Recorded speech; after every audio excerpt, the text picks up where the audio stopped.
સમર્ય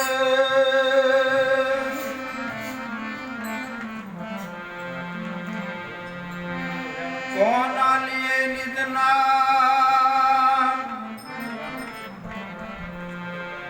માત પિતા ગુરુ આપના લીએ લખ પુરુષના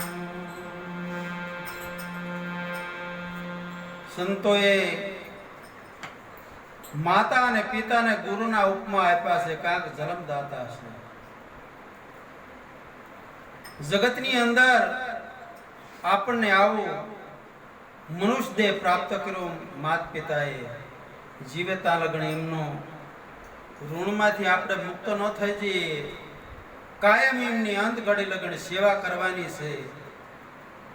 મા બાપની, સાસુ સસરાની જો સેવા કરશો તો તમને જગતની અંદર જે ઓલા પિતૃ નડે છે ને તમને નહીં નડે. જેને મા બાપની સેવા કરી છે ને એને નહીં નડે. આપણી માથે ઋણ ત્રણના જ હોય છે: પિતૃ ઋણ અને દેવ ઋણ અને ઋષિ ઋણ. આ ત્રણમાંથી આપણે મુક્ત થવાનું છે. તો ત્રણમાંથી કેવી રીતે મુક્ત થાવી? મા બાપની અંત ઘડી લગણ જ્યાં લગણ એમના દેહ રહે ત્યાં લગણ એમની સેવા કરવાની છે. એમના આત્માને જરાય દુઃખ ન થાય એવી રીતે આપણને ભલે દુઃખ પડે પણ મા બાપને દુઃખ ન પડવા દીશો તો તમને કોઈ દી પિતૃ નહીં નડે. નકર પછી જો મા બાપને જેને સેવા નથી કરીને એને ગમ્યા જાય છે ને તો એને પિતૃ નડશે. પછી દેવઋણ. જગતની અંદર પહેલા આવા મંદિર કે દેવ દેવીઓ કે મઠ કે મંદિર કશું કહેશે સંતો કહેશે નતું. પૂજા કરતા તો ધરતી માતાની પૂજા કરતા, સૂરજ દેવળની પૂજા કરતા હતા, સૂર્યની પૂજા કરતા હતા, જળને વધાવા જાતા હતા. એટલે આ પાંચ દેવ છે. આ પાંચે દેવનો આપણો દેહ સર્જન થયો છે. જળ, તેજ, વાયુ, અગ્નિ, પૃથ્વી ને આકાશ. આ પાંચ તત્વનો દેહ અને છઠ્ઠો આત્મા. પાંચ તત્વ કેવી રીતે છે અને આત્મો કેવી રીતે છે, જે આ જાણે એને સનાતન ધર્મ કહેવાય છે. એટલે આ પાંચે દેવમાંથી આપણે ઋણમાંથી મુક્ત થવું હોય તો આપણે એના કેવી રીતે મુક્ત થઈ શકીએ? કાકે જો ધરાય ને તો ઓડકારો આવે તો તૃપ્તિ મળી જાય, પણ એના મુખ તો ગોતવા જોઈએ ને. પવન તત્વનું મુખ ક્યાં ગોતવું, અગ્નિ તત્વનું મુખ ક્યાં ગોતવું, જળ તેજનું ક્યાં ગોતવું? આવી રીતે પાંચે તત્વ આ દેહની અંદર સર્જન થયા છે. તેમાં કહેશે કે જ્યાં ટુકડો અહીંયા કણે હરી ઢોકડો. કોકને જમાડો ને અતિથિને તો પાંચે દેવ તૃપ્ત થઈ જાય એટલે તમે એમાંથી મુક્ત થઈ ગયા. અને ઋષિ ઋણ પછી બાકી રહ્યો. સંતોએ રાત ને દિવસ મહેનત કરી અને આપણા જીવાત્માને ઉધાર થઈ જાય એવી અમૃત વાણીનો લાભ આપણા આટો મુક્તા ગયા છે.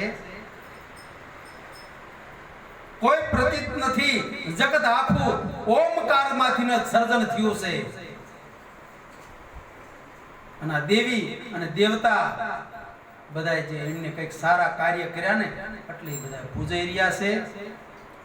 પણ એ ગ્રંથ લખતા ગયા છે કે આવી રીતે હમણે મહારાજ કહેતા, કૃષ્ણ ભગવાન છે અર્જુનને કહે છે, તું તારો મિત્ર બની જા, તું તારો દુશ્મન ન બન.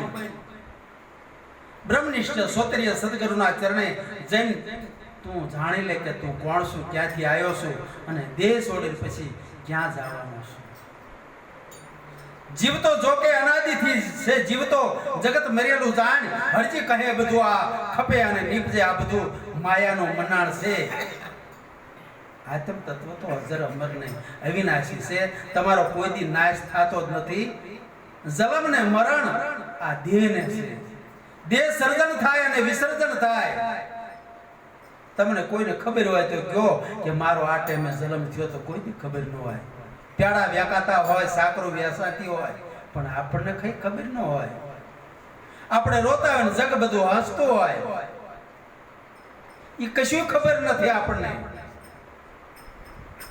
પછી આપણે જ્યારે દેહ કાળ થઈ જાય તારા પછી બધા લાડવા ખાતા હોય, મર્યા હોય તો કોઈ તમને ખબર હોય કે આ ટાઈમે મારા મૃત્યુ થયા છે, જન્મ તો ઘણા થયા છે, પણ તમને જન્મ્યા કે મર્યા કશું ખબર હોય તો કહો એક જન્મ દી. કોઈ દી તમે મર્યા જ નથી, કોઈ દી આયા નથી. જો જન્મ થયો હોય તો મૃત્યુ થાય ને. આ દેહનો સર્જન થાય છે, પાંચ તત્વ સર્જન થાય અને વિસર્જન થાય. આત્મા તત્વ તો અજર અમર ને વિનાશી છે, પણ આની અંદર આવ્યો છે ને એટલે બંધાણો છે. જેમ જેમ છૂટવાના ઉધમ કરે છે તેમ તેમ જીવ બંધાય છે. આપણે કોઈ દી છૂટાતો નથી અને છોડાવે સદગુરુ રાય. નિરાત મહારાજ કહે છે આવા મને સદગુરુ મળ્યા છે. એનું એક પદ લખ્યું છે, મને સદગુરુ મળ્યા પૂરા રે, અગમની ગામની ગામલાજી. સદગુરુ મળ્યા પૂરા રે, અગમની ગામની ગામલાજી. સદગુરુ મળ્યા પૂરા રે, અગમની ગામની ગામલાજી. મને સદગુરુ મળ્યા પૂરા રે, અગમની ગામની ગામલાજી.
સદગુરુ મને પૂરા મળ્યા છે.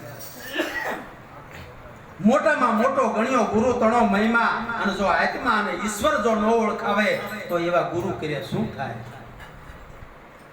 નિરખી પારખીને ગુરુ કરવા આપણે બુડેલા બીજાને શું તારે? પોતે બંધણમાં બંધાણા હોય અને બીજાને કેવી રીતે છૂટા કરી શકે? એટલે નિરખી અને પારખી અને સદગુરુ કરવા કે આપણા જીવાત્માનો ઉદ્ધાર કરી દીશે. આવા સદગુરુ સમર્થ હોય ને ત્યાં કણ જઈ અને સદગુરુનું શરણું સ્વીકારી લેવું. અગમની અને ભગવાનના ઘરની અગમની નિગમની બધી તો ખબર પડી જાય. તમને તમારી ખબર પડે ને એટલે આખા વિશ્વની ખબર પડી જાય. આ એક તમારો દેહ એક નાનો છે, આ વિશ્વનો દેહ એક મોટો છે. તમારા દેહનું ભાન થઈ જાય એટલે આખા વિશ્વનું તમને ભાન થઈ જાય. એટલે આવા સદગુરુ કરવા નિરાત મારા તેમાં કહેશે કે મને સદગુરુ મળ્યા પૂરા અને અગમની અને નિગમની મને ગમ લાગી. જ્ઞાને શબ્દને વલોયો તા તત્વ રૂપી ઉપર તર બાજી જઈ. જ્યારે પેલા શેરડીના વાડ પીલાતા ને જ્યારે ગોળ બનાવતા ને તાર આમ તર બાજી જાય. ગોળ કરતા તરનો સ્વાદ સારો હોય એટલે આ શબ્દની તર. આ સંતોના શબ્દો બધાય શું કહેશે, વાણીની અંદર શું કહેશે, સાહિત્યની અંદર શું કહેશે, ફટાણાની અંદર શું કહેશે, કીર્તનની અંદર શું કહેશે, આ બધો સાર જાણવા મળી જાય. સદગુરુજીને પૂરા મળ્યા હોય ને એ આમ જ કહેશે, એમ તમને ખબર પડી જાય. આ તર લેવાને કાજે રે પણ શું કરવું જોઈએ કહેશે. મેં તો મગન કર્યો છે મને ક્યારો.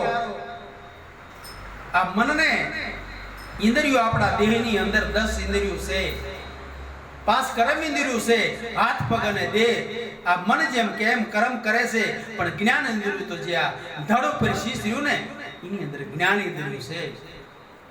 કાન ઇન્દ્રિય, આંખ ઇન્દ્રિય, નાક ઇન્દ્રિય, જીભ તવસા જીભ, આને બધી ખબર પડે છે કે તીખું કે તુરું આ સ્વાદ લેવાની આ જીભને ખબર પડે છે કેવા કેવા સ્વાદ લેવા જેવા છે કે જેવા નથી લેવા જેવા. વાણી અમૃત બોલવાની છે, અખાજ વાણી વેખરી વાણી બોલવાની નથી. અને સ્વભાવને સુધારવાનો છે.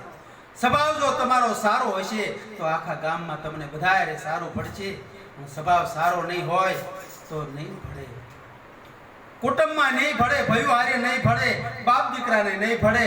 અને સ્વભાવ નહીં સારો હોય તો બે માણસને હોતે નહીં ભળે અને લખણા ભૂણા હોત થઈ જાય છે. આ બધા સ્વભાવના કારણ છે. આ જીભની અંદર અમૃત છે અને ઝેર હોત છે. ઝેર જેવા વ્યાણ કોઈ કાઢશો નહીં, ઝેરના ઝાડવા કોઈ રોપશો નહીં. અમૃત જેવી વાણી બોલજો તો બધાને પ્રિય લાગશે. અને બધારે જેમ કહેશે કે આ જગતની અંદર જાત જાત કા લોક सबसे हिलमिल चाहिए. જેમ નદીએ નાવ સંજોગ બધાની અંદર જો સદગુરુના ચરણે જ્યાં હોય ને તો આખા વિશ્વની અંદર તમારી સિવાય બીજો કોઈ છે નહીં.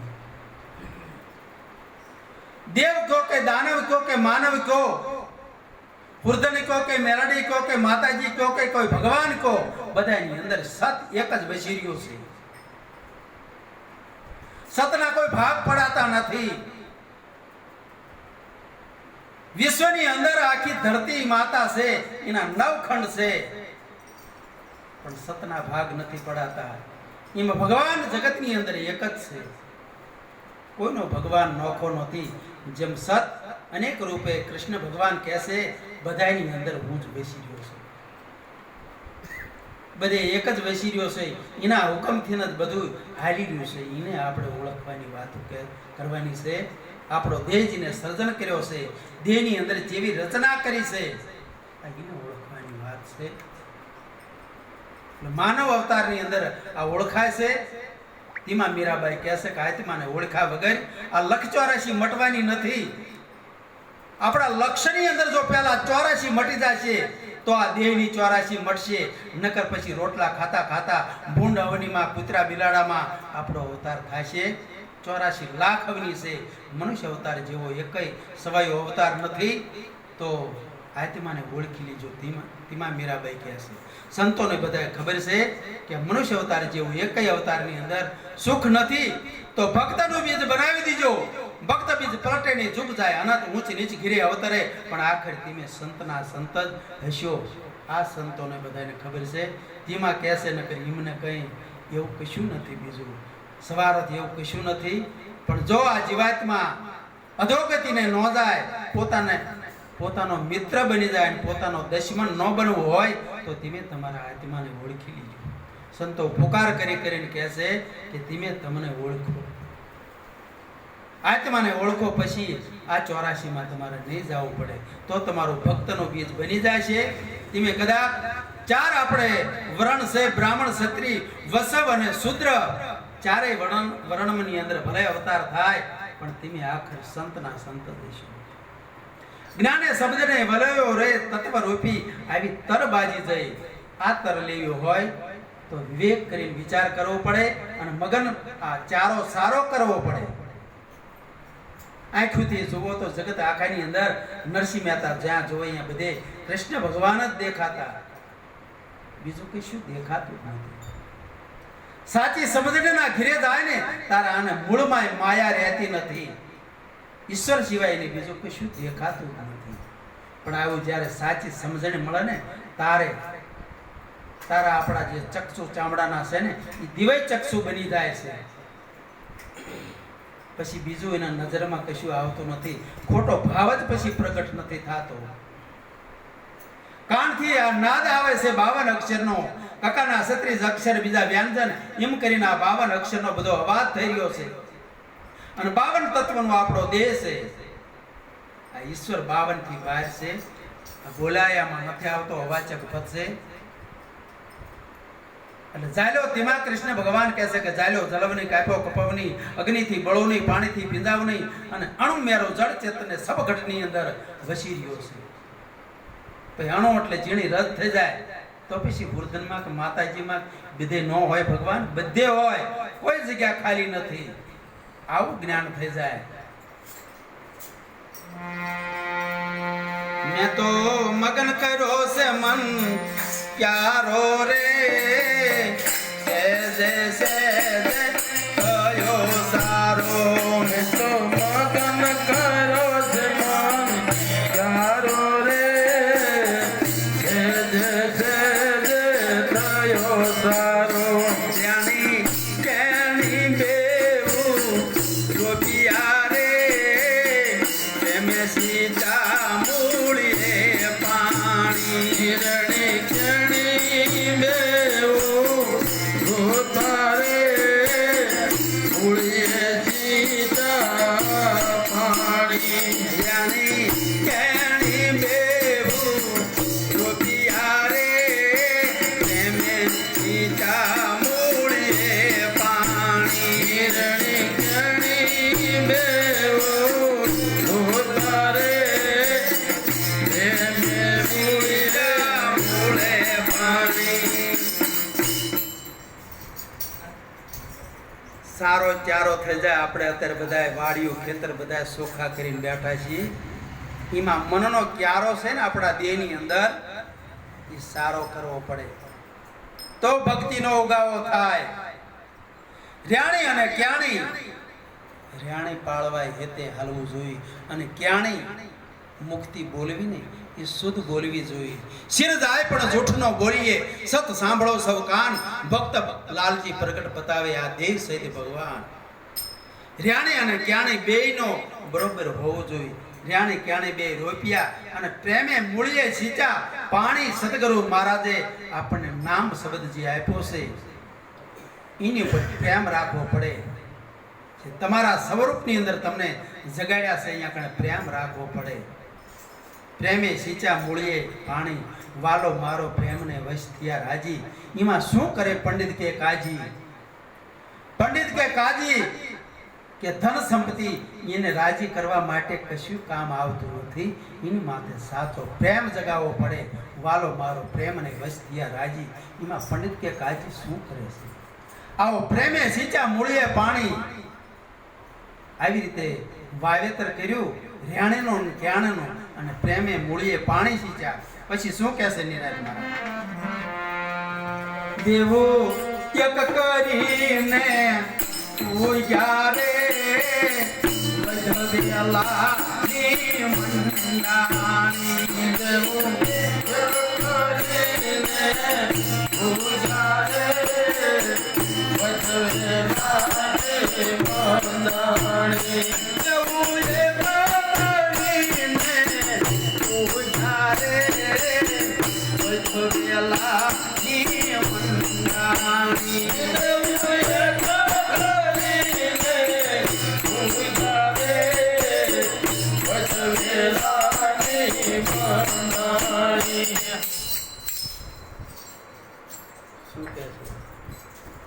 બેવું એક કરીને ઉગ્યા અને વેલાની વધ થવા પછી ભક્તિનો વધારો થાય છે. જો આ દેહની અંદર, આ મનની અંદર કાદવ ફર્યો હોય ને તો અમૃત જેવી વાણી કઈ ટકતી નથી. સંતોના શબ્દો અહીં રહેતા નથી. કાંક માઇકર બીજું ફર્યું છે. અને ચારો સારો કરશો તો જ સારું ઉગશે, નકર નહીં. બેવું એક કરીને ઉગ્યા પછી વધ વેલાની મંડાણી. વેલાની વધ થઈ જાય પછી એને ખડ લાગ્યું છે ખાવા રે, ઉગદાવ્યા ભવલાજી. ખડ લાગ્યું છે ખાવા રે, ઉગદાવ્યા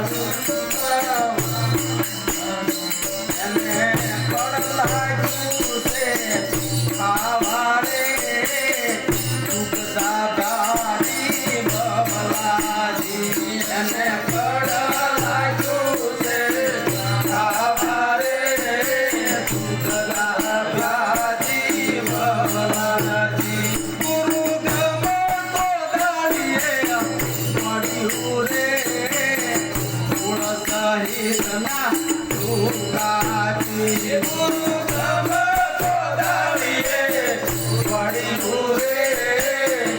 કુળ સહિત નાચું ખાલી.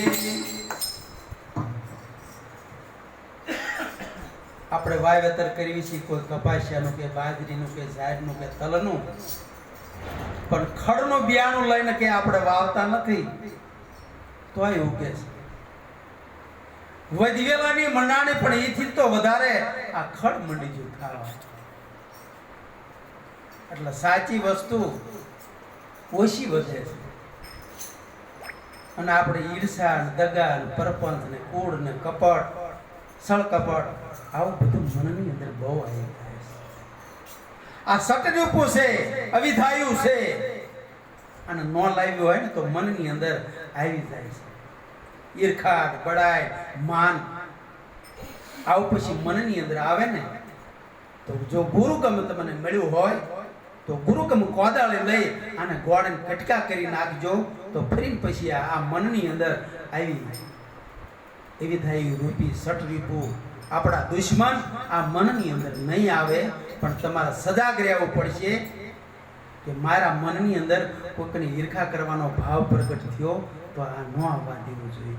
કાળ આવ્યો મનની અંદર તો કાળને કાઢી નાખવું જોઈએ. આ આપણા શત્રુ છે, આ કંઈ સારું કરવા વાળા નથી. તો આવા દેહની અંદર ન આવવા દેશો. આ ખડ કાપી નાખવું જોઈએ. ગુરુગમ કોદાળે તમને મળી હોય, તમને એવી સમજણ હોય કે આ સટરીપો કોઈ દી આ મનની અંદર સારું કાર્ય કરવાના નથી તો એને કાઢી નાખજો.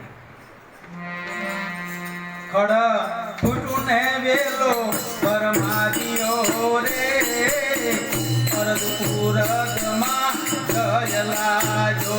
ખડ ફૂટું ને વેલો પરમાદિયો રે અરદપુરગમાં જય લાજો.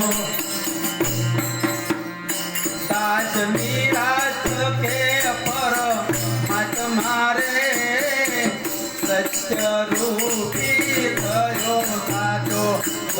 મીરાજ કે પર મત મારે સત્ય રૂપી થયો સાચો. ખડ જ્યારે ફૂટી જાય પછી વેલો ભરમાય છે અને અરધ ઉરધમાં જઈને લાદે છે. ચારે દિશેની અંદર તમારી વાવા પછી થાય છે. ત્યાં લગન આ વેલો ભરમાવતો નથી. આવું બધું ખડ બધું નીકળી જવું પડે.